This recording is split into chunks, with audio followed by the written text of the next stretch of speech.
é importante a gente falar que muita gente, Kátia, muita gente de esquerda, quando eu falo muita gente, eu não estou falando dos nossos inimigos, eu estou falando das pessoas que a gente gosta, acham que falar sobre isso é algo irrelevante. Nessa semana, nós tivemos Erundina hospitalizada, são 4 anos. 4 anos. Nós tivemos Erundina hospitalizada, tivemos a Sâmia aguentando que a execução do seu irmão fosse usada dentro do parlamento, tivemos a Érica sofrendo transfobia e hoje a Renata Souza grávida, de 36 semanas, ameaçada de morte. Né? Só nessa semana.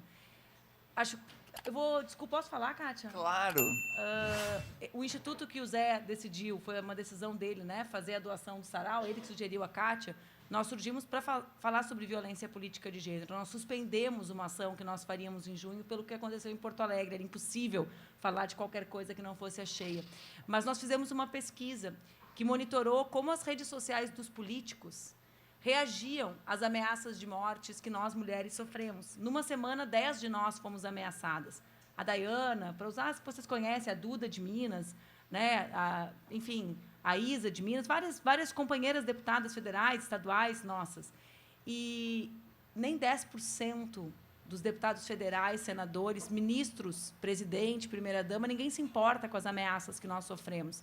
Quando a gente fez a pesquisa, uma pessoa me disse assim, é porque não se fala em ameaça. É por isso que o presidente não falou. Vou falar logo do presidente para a gente ficar em cima, que aí vocês imaginam para baixo. Né? Se o presidente não falou, imaginem para baixo. E aí eu disse, é uma hipótese.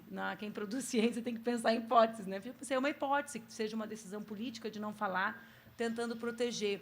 Uma semana depois, o padre Júlio, meu querido amigo, foi ameaçado. E quando o padre Júlio foi ameaçado, um bilhete, não estou menosprezando, um bilhete de ameaça, ele foi condecorado em Brasília, porque o corpo santo, né, do padre merece a solidariedade. O corpo espúrio das mulheres que decidem sair de casa é melhor calar, porque se a gente toca nelas e é solidário, a gente se contagia com essa radioatividade, né, das mentiras que eles destilam contra nós. Então, pensem nisso, inclusive quando vocês formulam as opiniões de vocês sobre a nossa candidata a prefeita. O quanto das opiniões de vocês sobre a nossa candidata são formadas em cima das vitórias que os nossos adversários constroem por passar décadas dizendo que nós não valemos nada, que nós somos loucas, que nós somos histéricas. Cada uma de nós com as suas coisas, né? Eu era o quê? Como eu sou, né? Era a que traía, né? Porque pega, né, uma mulher de 40 lá tatuada, né, gente? Que, né? Caía bem essa mentira, mas cada uma de nós é uma. A Dilma era o quê? A Isto É chegou a fazer uma matéria. Se Dilma tivesse um namorado e transasse, a economia é melhor. Não é a Isto É fez isso, a Isto É. Então, cada uma de nós é uma, né, Kátia Suman? Kátia Suman, vou falar sempre assim agora.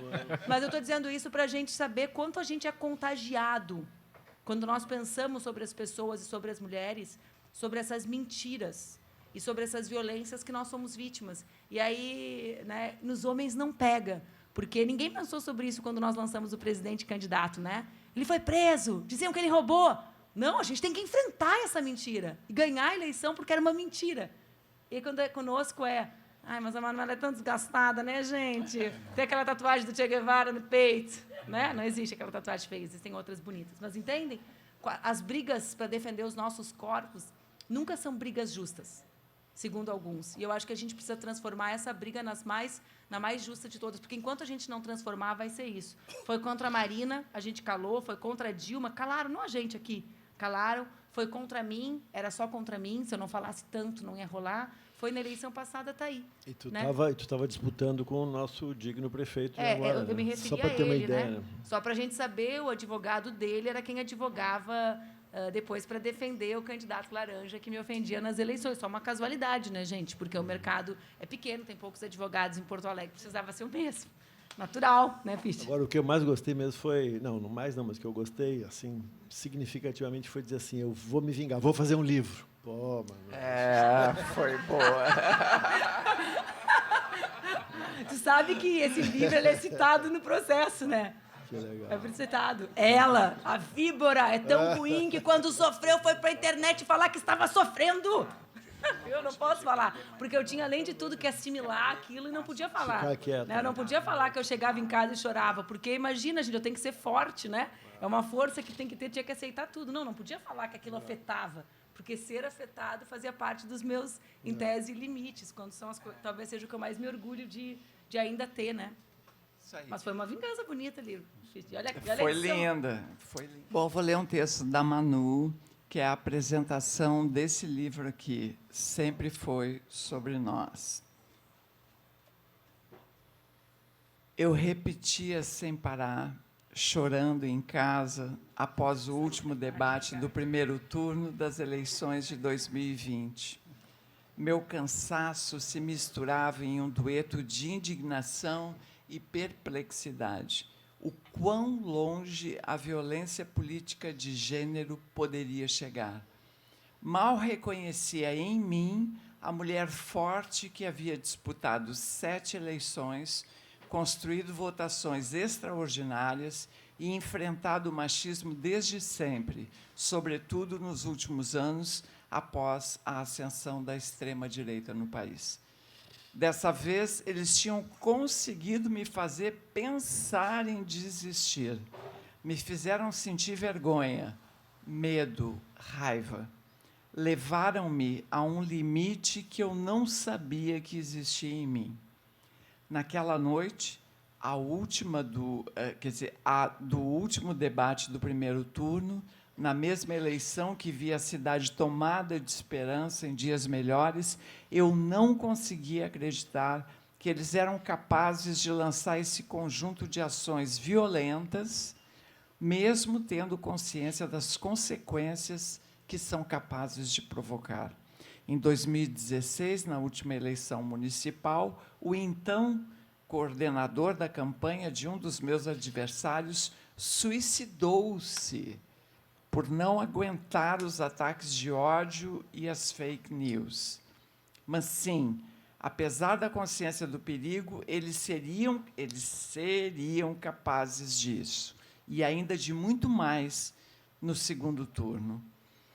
Passada a minha sensação de fragilidade, de raiva, de medo, deveria ir a uma delegacia da mulher ou não? Afinal, o sujeito disse que destruiria a minha vida. Em que sentido ele falava? Afinal, o sujeito, passada a minha sensação de raiva, de medo, de vergonha de minha família, o que meu enteado ia enfrentar com esses ataques? E o meu marido? Passados esses sentimentos que nós, mulheres, sabemos que nós sentimos, mesmo quando temos consciência de que o erro não é nosso, comecei a pensar na vida de todas as mulheres e como a nossa dignidade para essas pessoas não vale nada. Afinal, eu era a mulher que liderava as pesquisas de opinião para a prefeitura da capital do estado e tinha sido atacada no primeiro turno inteiro, em público, diante de sorrisos irônicos, de cumplicidade e do silêncio total de candidatos homens. Eu só conseguia pensar que, se os homens públicos calam diante de ataques transmitidos pelo rádio ou pela televisão, imaginem como ignoram em seus cotidianos e atuações políticas a violência contra as mulheres. Então, assimilei mais profundamente o que significa denunciar, punir e desconstruir a violência política de gênero. Não, nós não somos mulheres especiais, não merecemos mais do que nenhuma outra. Mas quando o espaço público é ocupado pela violência contra nós, como tem sido desde o processo de impeachment contra Dilma Rousseff, a maneira como respondemos a essa violência passa a ser entendida como um sinal para a sociedade. Se calamos, o sinal é de que está tudo certo, que está liberado agredir mulheres.